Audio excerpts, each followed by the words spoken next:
বাংলা সাহিত্যের সনাতনী স্বাদের উপস্থাপন আজ আপনাদের জন্যে।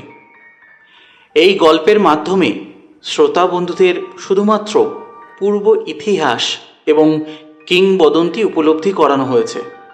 কোনো রকম কুসংস্কার বা সামাজিক বিদ্বেষ ছড়ানো আমাদের উদ্দেশ্য নয়। ধন্যবাদ। চতুর্ভুজা দিগম্বরী দেবী, ঘোর কৃষ্ণবর্ণ, এলোকেশী ভীষণ রূপা, অথচ তার কাছেই জগতের সমস্ত শান্তি বিরাজ করে। তিনি মাতৃস্বরূপা দেবী কালী। ভক্তের প্রতি তার আশীর্বাদ সর্বদা বর্ষিত হয়। তবু নির্দিষ্ট এক তিথিতে দেবীর আরাধনা করলে অবশ্যই বিশেষ ফল মেলে, আর সেই তিথি হল ফলহারিণী অমাবস্যা তিথি। ফলহারিণী অমাবস্যায় দেবীকে বিভিন্ন মরশুমি ফল দিয়ে পুজো দিতে হয়। তারাপীঠ সহ একাধিক মাতৃপীঠে এই দিন মায়ের মূর্তি ফুলের বদলে ফল দিয়ে সাজানো হয়। আম, জাম, কলা, লিচু ইত্যাদি বিভিন্ন ফলের মালা তৈরি করে দেবীকে পরানোর রেওয়াজ রয়েছে। আসলে দেবীর এই বিশেষ রূপ ভক্তের মনের ইচ্ছা পূরণের জন্যেই। তাই দেবীকে ভক্তি ভরে পুজো করলে ফল মিলবে। একই সঙ্গে এই বিশেষ দিনেই শ্রী রামকৃষ্ণ মা শারদাকে ষোড়শী রূপে পুজো করেছিলেন। দেবীর আসনে স্ত্রীকে বসিয়ে আরাধনা করেছিলেন তিনি। তাই এই দিন দক্ষিণেশ্বর কালী মন্দিরেও বিশেষ পুজোর ব্যবস্থা করা হয়। একই সঙ্গে অনেক জায়গায় এই দিন ঘটা করে দেবী আরাধনার আয়োজন করা হয়। সব ক্ষেত্রেই দেবীর নৈবেদ্য সাজানো হয় মরশুমি ফল দিয়ে, আর এতেই অত্যন্ত প্রীত হন দেবী কালী। আজ আমরা বলবো এমনই এক ফল প্রাপ্তির কাহিনী, মা প্রসন্নময়ী কালিকার কথা। মা প্রসন্ন স্বরূপা।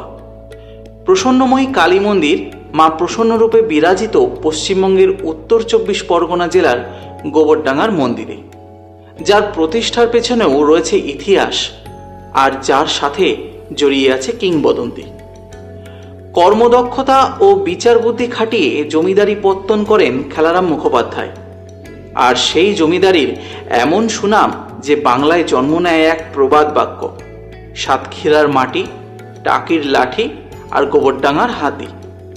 হাতি পুষতেন গোবরডাঙ্গা জমিদাররা।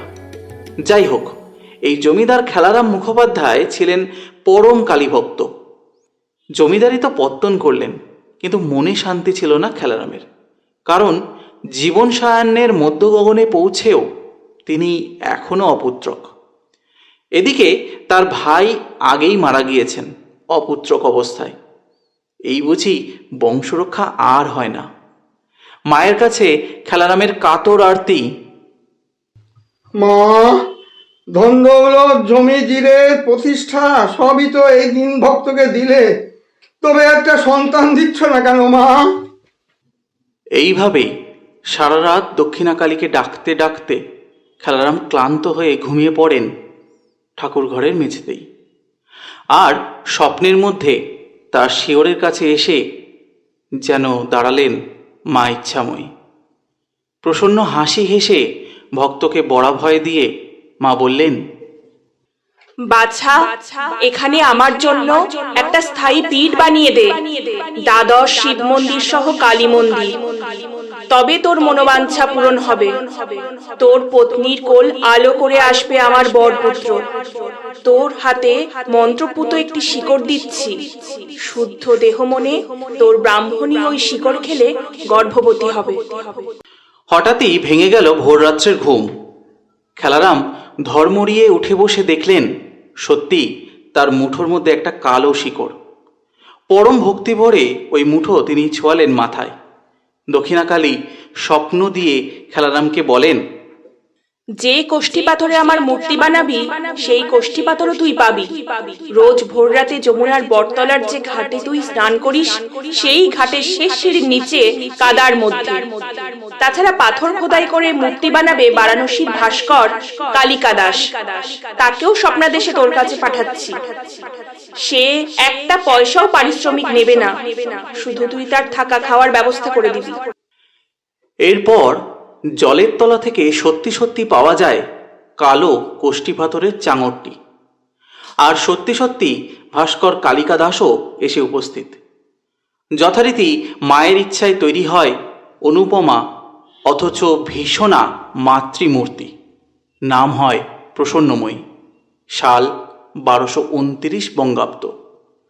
মূর্তি প্রতিষ্ঠার সময় খেলারাম প্রবীণ, আর তারপরেই খেলারামের স্ত্রী দ্রৌপদী দেবীর গর্ভে জন্ম নেয় বংশের কুলপ্রদীপ। খেলারাম তার নাম রাখেন কালী প্রসন্ন। মা কালী প্রসন্ন হয়ে তাকে সন্তান দিয়েছেন, তাই এই নাম। খেলারাম উইল করেন এরপর থেকে তার বংশের যত পুত্র সন্তান জন্মাবে তাদের নাম রাখতে হবে মা কালী বা মা দুর্গার নামের সঙ্গে মিলিয়ে, এবং নামের সঙ্গে থাকবে প্রসন্ন। কেউ ওই নির্দেশ অমান্য করলে তাকে জমিদারির অধিকার থেকে বঞ্চিত হতে হবে। খেলারামের আদেশে নামকরণের সেই ধারা আজও অব্যাহত। তাই উত্তর পুরুষের নাম সারদা প্রসন্ন বা সতী প্রসন্ন কিংবা অন্নদা প্রসন্ন বা গৌরী প্রসন্ন। আরও এক প্রচলিত গল্প রয়েছে, খেলারাম যখন গোবরডাঙ্গায় প্রসন্নময়ী মায়ের মন্দির স্থাপন করেন সেই সময় দক্ষিণেশ্বরের রানী রাসমণির স্থাপিত ভবতারিণীর মন্দিরের সূচনা হয়নি। শোনা যায় মন্দিরের স্থান খোঁজার উদ্দেশ্যে রানী রাসমণির জামাতা মথুরবাবু নদীপথে বেরিয়ে পড়েন।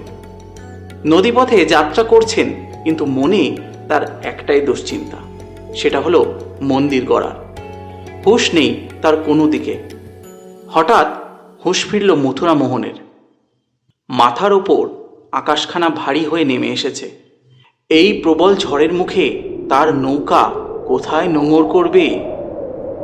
জঙ্গলাকীর্ণ খাড়ি অঞ্চলগুলি তারা পেরিয়ে এসেছেন বেশ কিছুক্ষণ। এখন সামনে খরস্রোতা নদী ছাড়া আর কিছু চোখে পড়ে না। মাঝিরাও কিছু বলতে পারে না, তাদের কাছেও এই পথ নতুন। কিছুক্ষণের মধ্যেই প্রবল ঝড় বৃষ্টি শুরু হবে। এইটুকু বজরা কি সেই তুমুল ধাক্কা সইতে পারবে? আর যদি সলিল সমাধিও হয় তাতেও দুঃখ নেই। দুঃখ শুধু তার শাশুড়ি মাকে দেওয়া কথা তিনি রাখতে পারলেন না। বেরোনোর সময় তিনি মা ঠাকুরনকে বলে এসেছেন মন্দিরের একটা সুরাহা করে তবেই তিনি ফিরবেন। তার দেওয়া কথাটি রাখা হবে না, এটাই আক্ষেপ।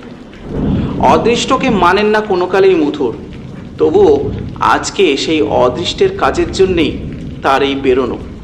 মনে মনে তিনি সেই অদৃষ্ট প্রসন্নময়ীকে বললেন, যদি তুমি থাকো তাহলে তোমার পথের সুরাহা তুমিই করো। যমুনার সরু বাঁক ঘুরতেই ক্ষীণ ঘণ্টার ধ্বনি কানে ঠেকল। ভালো করে কান পেতে শুনলেন, একটি ঘণ্টা নয়, জোড়া ঘণ্টার আওয়াজ। আর তার সাথে শুরু হয়েছে ঢাকবাদ্যির আওয়াজ। আওয়াজ অনুসরণ করে নৌকা ঘোরালেন মথুরবাবু। যতক্ষণে ঘাটে নামলেন ততক্ষণে বৃষ্টি নেমে গিয়েছে। ভীষণ ঝড় আর বাজ পাখির মতো মেঘ পাক খাচ্ছে মাথার ওপর। চারিদিক ধুলোয় আচ্ছন্ন। তার মধ্যে দিয়ে সেই শব্দ অনুসরণ করে চললেন তিনি। এতদিন তিনি অদৃষ্টকে বিশ্বাস করেননি, কিন্তু আজ এই ঢাকবাদ্যির আওয়াজ অদ্ভুত প্রশান্তি দিচ্ছে মনে। ধীরে ধীরে আধার কেটে আলোয় উদ্ভাসিত হলো মাতৃমন্দির। বিদ্যুৎ রেখা বারবার ছুঁয়ে যাচ্ছে ওই প্রসন্নময়ী মন্দিরের শিখা। অপূর্ব তার শ্রী, অপূর্ব তার নির্মাণ শৈলী। কম্পিত বিহবল পদে উঠে এলেন মন্দিরে। শ্যামামা চিন্তাহরণ রূপ নিয়ে বসে আছেন হেথায়, সাথে তার বিপত্তারণ মহেশ্বর। সম্বিত ফিরল মথুরে। প্রসন্নময়ী চিন্তা হরণ করলেন মথুরের। মনের জোর ফিরে পেলেন। তিনি ফিরে গেলেন আর স্থাপন করলেন দক্ষিণেশ্বরের মা ভবতারিণীর মন্দির। তার কথা তিনি রাখলেন। মা প্রসন্নময়ী বিপদ নিস্তারিণী, তিনিই আবির্ভূতা, তিনি জগতের প্রকাশ। আজও মা সকলের দুঃখ দুর্দশা মোচন করেন। শুধু মাকে তার আরতি জানাতে হবে। ইতিহাস কখনো কখনো কিংবদন্তিকে ছাপিয়ে যায়। আলোচ্য গল্পের প্রামাণ্য কোনো শিলাখণ্ড বাস্তবে না থাকলেও মহামায়া বিদ্যমান তার জ্যোতি স্বরূপে। আমাদের উপস্থাপন কেমন লাগলো তা জানাতে ভুলবেন না। আর কোন কোন গল্প আপনারা শুনতে চান আমাদেরকে জানান। অপেক্ষায় থাকবো আপনার মতামতের। সাবস্ক্রাইব করে পাশে থাকবেন এবং শুনতে থাকুন গপ্প দপ্তর।